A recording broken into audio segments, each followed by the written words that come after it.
So now we just thought that we'd explain the machine and how it works.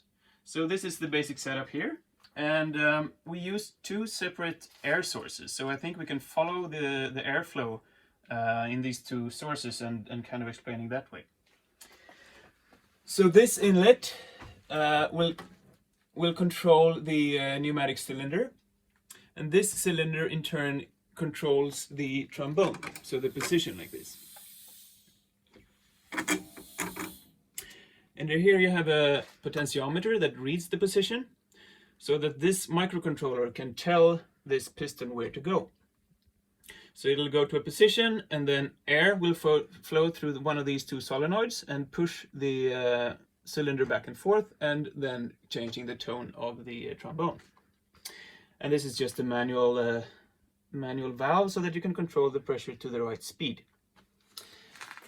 And then the other inlet comes up here, and this is the blow part. So first you just have this fancy meter that shows you the pressure that's exerted on the lips, and then that pressure comes to here, and this is a desoldered, used to be a trumpet. This is what's left of it, and it's controlled with this servo motor. So when it pulls down, you will have air flowing through the trombone, and when it's up, no air.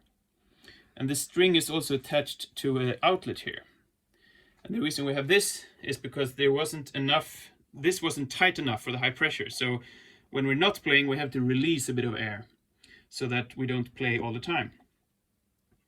So anyway, when this is engaged, the air will flow through this piece. And this is a resonance chamber and holder to these artificial lips. So they're silicone lips, and it was very hard to find something that simulated human mouth, but we did find something where you shouldn't look for stuff.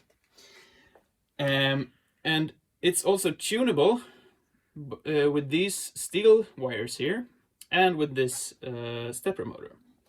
So when it goes up, you see the pressure here releases, and then you can control very precisely how much pressure you exert on the lips dynamically, and then you can do static change with these two set screws.